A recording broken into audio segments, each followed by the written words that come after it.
안녕하세요. 썰처녀입니다. 구독과 좋아요는 썰처녀에게 큰 힘이 됩니다. 오늘의 사연 시작하겠습니다. 서울 사는 30대 여자입니다. 결혼 전엔 저밖에 모르고 항상 제 편이었던 남편이 시간이 흘러본색이 나와 이혼한 사연을 말씀드리려고 합니다. 저는 약 2년 연애 끝에 창피하지만 아이가 생겨 결혼을 했습니다. 아이가 3살이 되던 해 육아휴직이 끝나 복직을 했습니다. 아무래도 맞벌이를 하고 있어 저희 집과 가까운 시어머님께서 용돈을 받으시며 아들 픽업 등을 도와주셨습니다.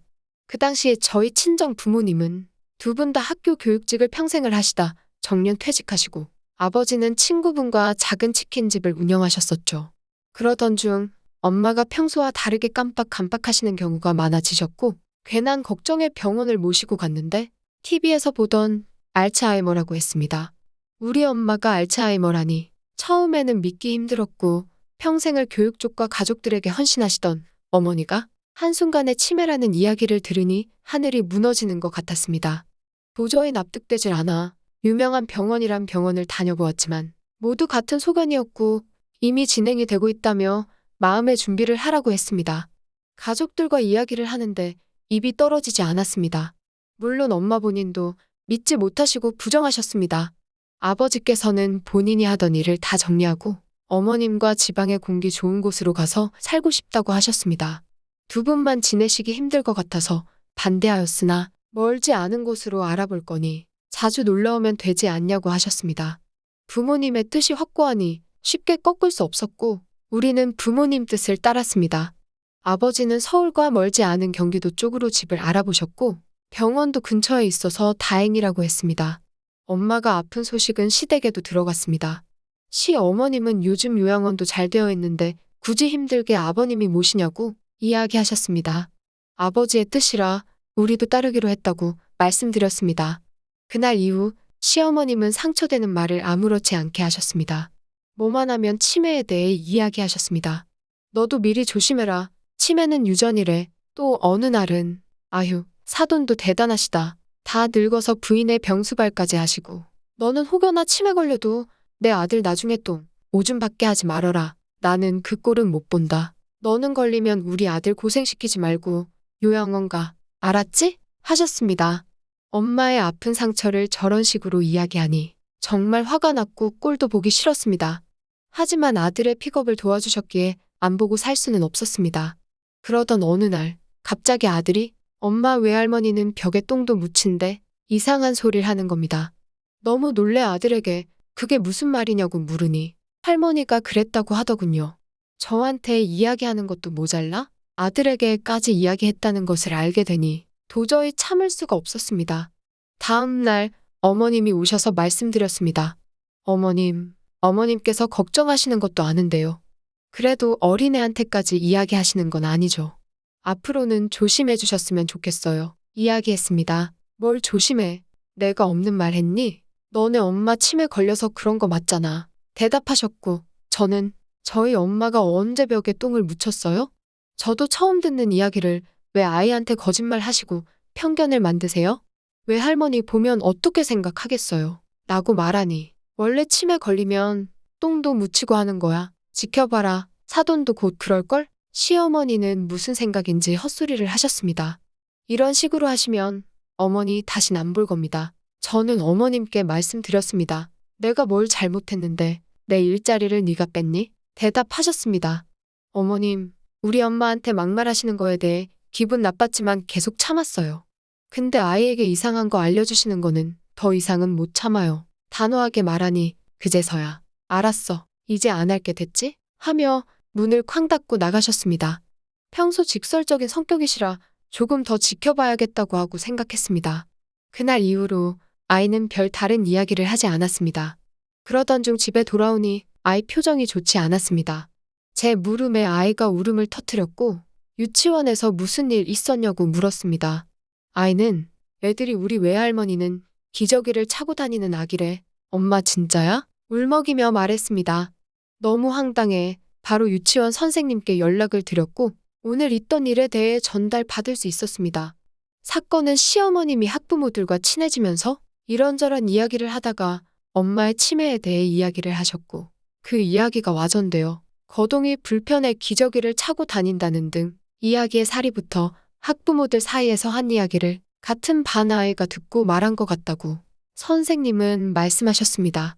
이제는 참을 만큼 참았다 싶어 바로 픽업 선생님을 구했고 어머님께 전화 드렸습니다. 다음 주부터는 픽업 선생님이 해주실 거예요. 이제 저희 집에 오지 않으셔도 돼요. 제 말을 들은 어머님은 그게 무슨 말이냐? 갑자기 이런 통보가 어딨어? 라며 소리치셨고 오늘 아이에게 있었던 일을 말씀드렸습니다. 어머님은 당황하시며 말을 더듬으셨고 아니 그 애도 웃기다. 어른들이 한 이야기를 왜 그렇게 해서? 하며 말을 흐리셨습니다. 그 아이 잘못이 아니잖아요.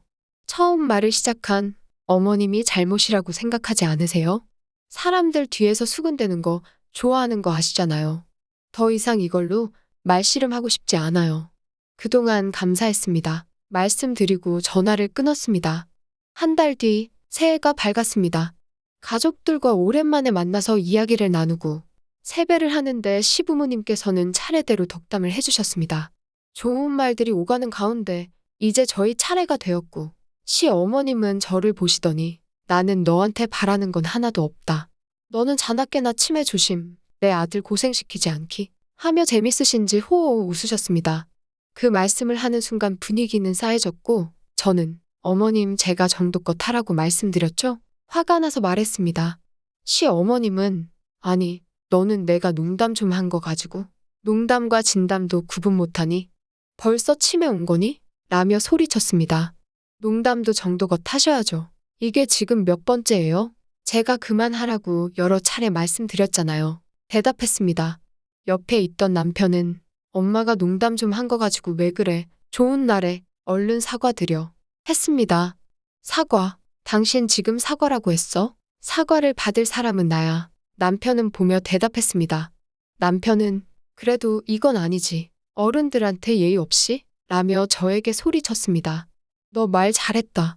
예의 있는 사람이 사도 나쁜 걸 동네 방네 자랑이라고 이야기하니 내 손에서 끝내려고 당신한테 말하지 않았는데 알지도 못하면서 끼어들지 마 하고 대답하니 남편은 아무 말 하지 못했습니다. 어머님은 남편한테 너네 집에서 그렇게 가르치니? 어디 버릇없이 시부모 앞에서 남편을 무시해 라며 컵에 있던 물을 부었습니다. 물까지 맞으니 눈에 뵈는 게 없었고 저는 바로 그 자리에서 다과상을 엎어버렸습니다. 제 행동에 다들 놀라 저를 쳐다봤고 애미나 아들이나 있다구니까 집안이 이 모양이지. 당신이 그렇게 좋아하는 네 엄마랑 평생 살아. 나는 더 이상 교양 없이 무식한 이 집 며느리 안 해. 하고 아들을 데리고 나왔습니다. 저는 바로 짐을 싸서 아이와 함께 친정으로 갔고 남편은 계속해서 시댁에 와서 사과드리라고 연락이 왔습니다. 내가 잘못한 게 없는데 왜 해야 하는지 이해가 되지 않았습니다. 이딴 놈인 줄 모르고 결혼한 제 자신이 멍청했습니다. 사리분별도 못하는 놈이랑은 더 이상 살고 싶지 않아 이혼을 하자고 말했습니다. 서로 양육권을 가지기 위해 한치의 양보도 없었습니다. 저딴 집안에서 우리 아이가 잘한다는 건 생각하고 싶지도 않았기에 기를 쓰고 싸웠습니다. 더러운 법정 싸움 끝에 제가 양육권을 차지했고 지금은 아이와 둘이 살고 있습니다. 모든 분들도 아실 거예요. 가족을 건드리는 건 정말 치졸하고 나쁜 짓이라는 거려. 그래도 면접권이 있어 아이 아빠와 시간을 가지게 했고 아이 아빠는 저에게 지속적으로 합치고 싶다는 이야기를 했습니다. 그럴만 하죠. 저는 대기업을 다녀 급여가 높았지만 남편은 성실하기만 했지 능력은 없어. 제 월급의 반도 못 받는 사람이었습니다. 제 월급으로 평소 못하던 걸 누리고 살다가 못하니 저러는 거겠죠? 하지만 저는 더 이상 그런 집안과 엮이고 싶지도 않아 단칼에 거절했습니다. 이전 동네 사람과 통화 중 이야기를 전해 들으니 전 시어머님은 동네 아주머니들과 지내면서 없는 말도 지어내고 뒷담화하다가 동네에서 밉상이 되어 지금은 아무도 놀아주지 않는다고 했습니다. 언젠가는 말로 망할 줄 알았는데 노인네 친구도 없이 외롭게 늙을 생각하니 고소했습니다. 남의 말하는 사람 치고 잘 되는 사람 없다더니 속이 다 후련했습니다. 저희 엄마는 아버지의 노력과 자식들의 정성으로 완치는 힘들지만 많이 좋아지셨습니다. 주말마다 아들과 함께 부모님 댁으로 놀러가 좋은 시간과 추억을 만들고 있습니다. 엄마, 사랑해요. 건강하세요. 오늘의 사연은 여기까지입니다. 긴 사연 끝까지 들어주셔서 감사합니다. 구독과 좋아요는 썰처녀에게 큰 힘이 됩니다.